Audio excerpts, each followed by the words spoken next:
Now let us discuss today about the major threats to wildlife.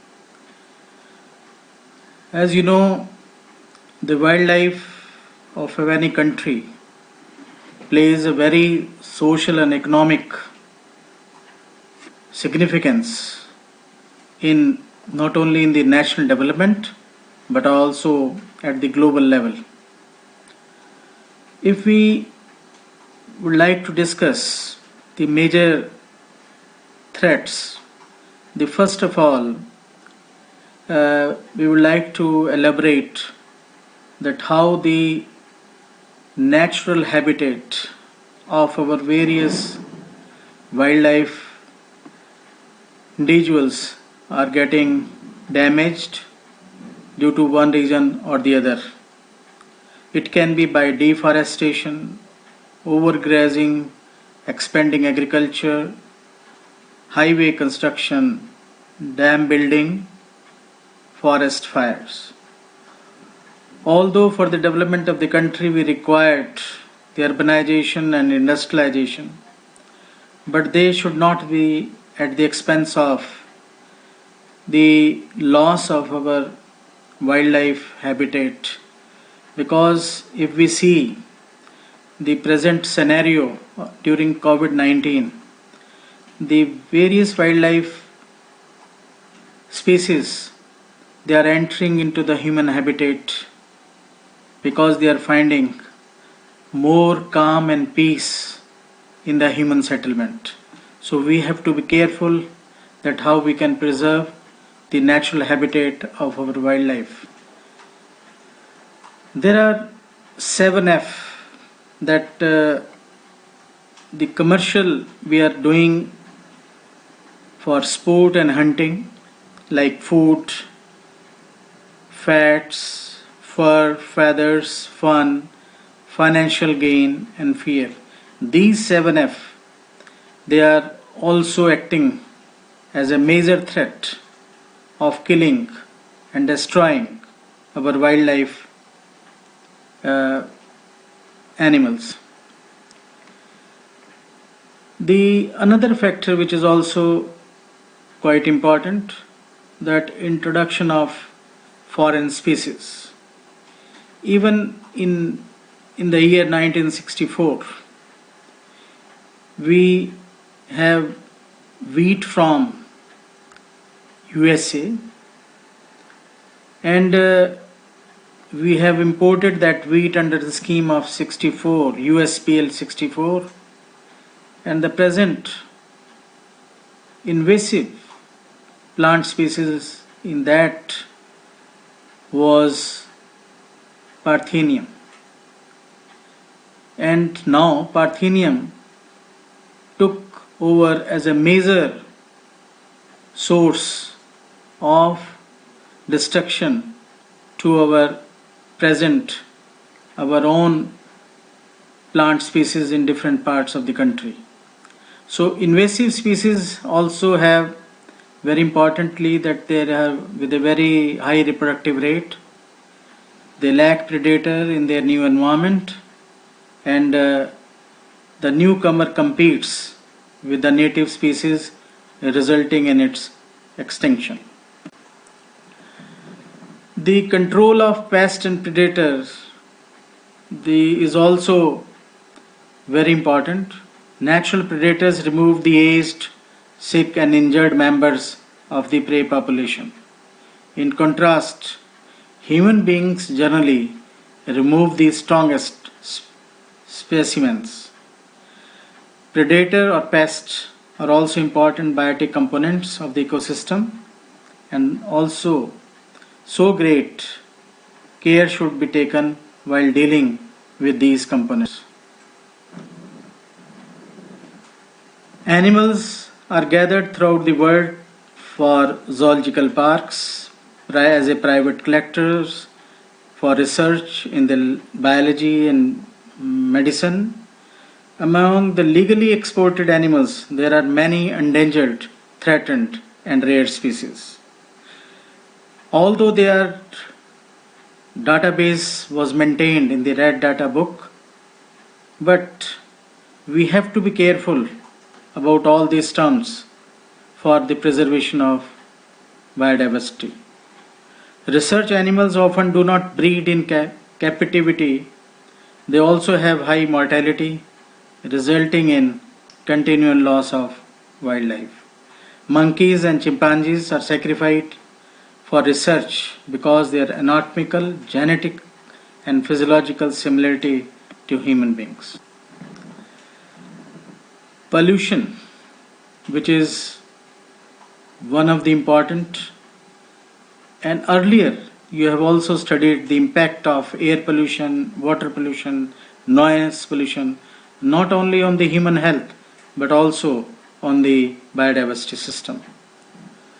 So, when we have the toxic waste entering the food chain, can have devastating effect on the morphology and physiology of plants and animals. Insecticide and pesticide can also affect the plants and animals. Ecological dead zones, increase in algal blooms, consuming pesticide in the food chain. Animals are exposed to air pollutant via three pathways: inhalation of gases or small particles, ingestion of particles suspended in food or water, absorption of gases through skin. Therefore, entire wildlife can be affected as a metal contamination affecting the circulatory, respiratory, and gastrointestinal and central nervous system, can cause changes in birth, growth, and death rate. If we see the ecological factors, wildlife is also affected about the degree of specialization, position of the organism in the food chain, distribution range, reproductive range. If we see about the reproductive range, large organisms tend to produce fewer offspring at widely spaced intervals. Their offspring tend to reach reproductive age later. Urbanization, it is a very interesting, if you see these days also. Urbanization collides with wilderness. The growth of urban areas has resulted in a collision between city life and wildlife. Increasingly, humans are encountering wild animals in their communities. Roads impact wildlife in several ways. Vehicles traveling roads kill millions of birds, mammals, reptiles, amphibians every year. When humans build highways and develop areas, they destroy habitat. When roads cut through wildlife areas, they divide wildlife population into smaller, more isolated, and less stable groups. These animals become more vulnerable to predators and are given to inbreeding with its resulting genetic defects. Human activities have threatened many migratory bird species. Hunting along the migratory routes.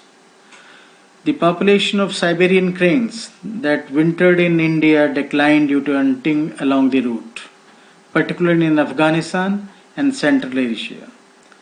Power lines, wind farms, and megastructures. Habitat destruction by land use change is the biggest threat, and shallow wetland that are stopover and wintering sites for migrating birds are also threatened by draining and reclamation of use. The natural habitat of native animals is destroyed to full the greed of human in many ways. For example, clearing of tropical forest for timber resources, rush for deep sea food to upset the ecology of the ocean. I just want to quote Mahatma Gandhi's quote on environment. There is a sufficiency in the world for man's need. Very important to understand. There is a sufficiency in the world for man's need, but not for man's greed. So you have to understand a clear-cut difference between man's need and man's greed. Illegal trading these days is not easy to control. It is easier to stop the poverty-stricken poachers than the rich. Every year we are having a lot of news in print media or electronic media about this happening and loss of the biodiversity. Tiger bones and horns of one-horned rhino, which is in Kaziranga National Park in Assam, are believed to possess healing properties, which are used in making traditional medicines in China. Elephants are hunted for their ivory tusk. Animals in Africa are killed for bush meat.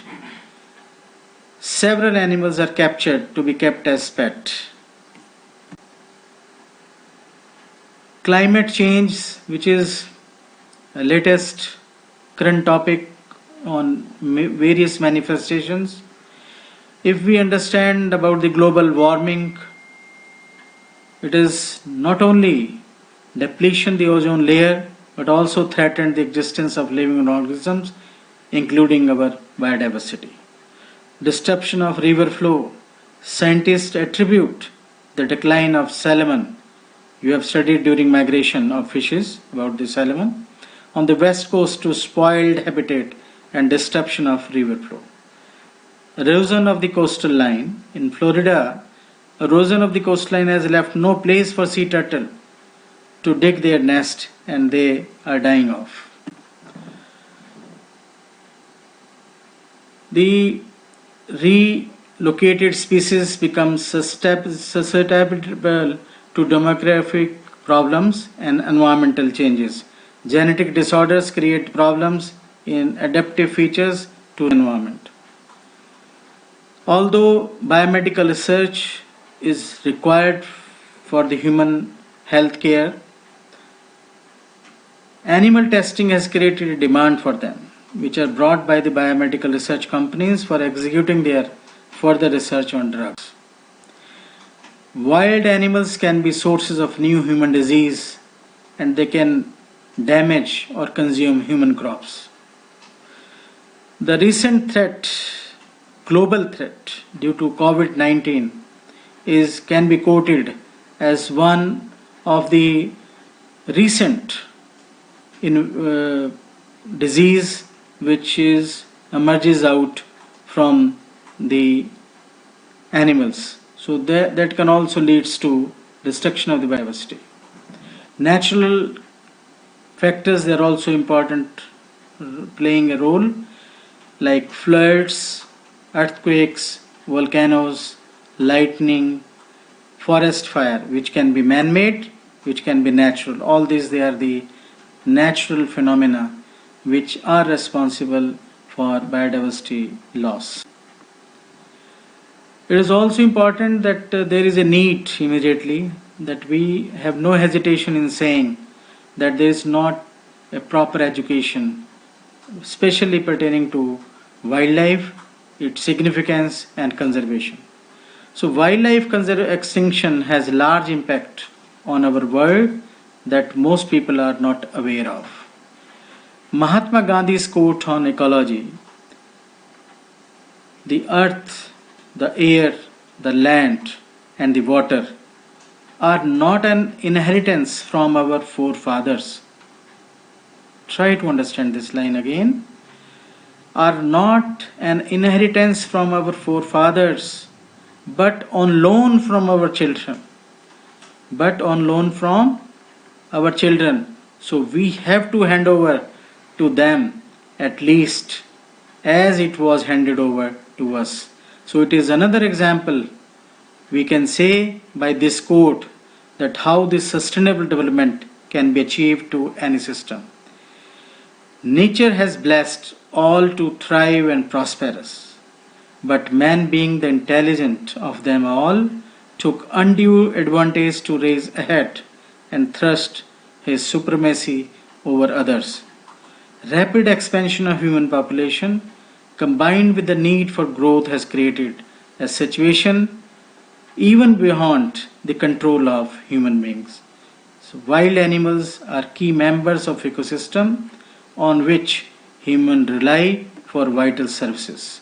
And if there is any imbalance in the any level of ecosystem, that system will collapse to 100% level, and there will be no survival of any living entity in this global living system. Thank you very much.